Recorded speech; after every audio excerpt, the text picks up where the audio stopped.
parle d'une ancienne ville africaine historique, on parle d'énigmes et de mystères.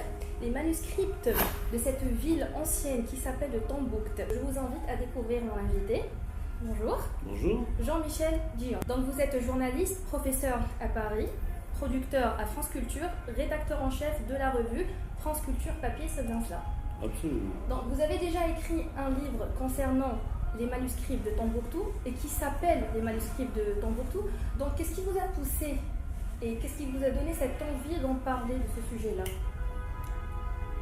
Eh bien écoutez, la raison qui m'a amené à m'intéresser à ces manuscrits, c'est l'ignorance des Européens et des Africains sur le contenu même de ces manuscrits. Or, ces manuscrits sont dépositaires d'une histoire qu'on ne connaît pas, sur la médecine, sur le droit, sur l'astronomie. Et lorsque j'ai eu l'occasion, comme journaliste du Monde, du journal Le Monde, d'aller enquêter sur le trafic des manuscrits entre le Mali et l'Amérique, je me suis nécessairement intéressé à ce qu'il y avait dans ces manuscrits. Et c'est là que j'ai décidé un jour de faire un livre, aussi, et c'est la deuxième raison, parce qu'un ancien président de la République française a dit à Dakar « l'Afrique n'a pas d'histoire ». Et moi, je voulais essayer de témoigner du fait que l'Afrique a une histoire. Nous savons qu'il y a beaucoup de manuscrits qui sont très importants dans le monde entier.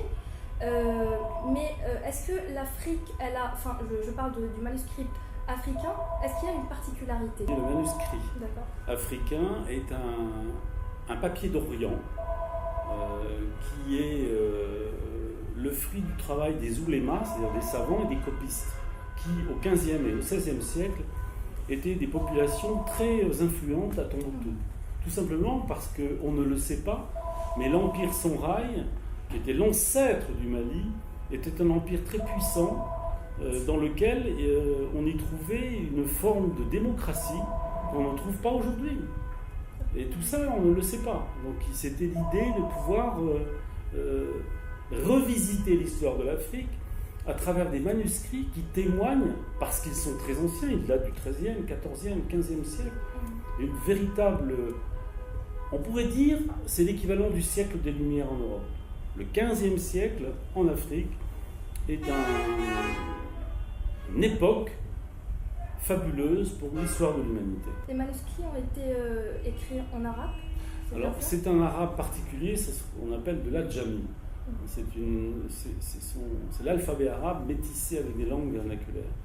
Et on y trouve une forme d'écriture assez rare, très peu enseignée, ce qui inquiète pour la suite, puisque si elle n'est pas enseignée, on ne saura jamais ce qu'il y a dans ces manuscrits. Vous avez notamment fait ce qu'on appelle une tournée dans nos instituts français. Comment vous avez trouvé nos conférences aujourd'hui? Est-ce qu'il y a, c'est un sujet tabou de parler des manuscrits? Comment les Algériens... Non, c'est pas du tout un sujet tabou. La preuve, c'est que beaucoup d'anthropologues, d'ethnologues, de familles qui possèdent des manuscrits étaient à ces conférences. Ça m'a beaucoup ému. Et surtout, l'Algérie est traversée par le même problème. Il y a beaucoup de manuscrits anciens, surtout en Adra, qui sont là et qui ne sont pas traduits, donc on n'en sait rien.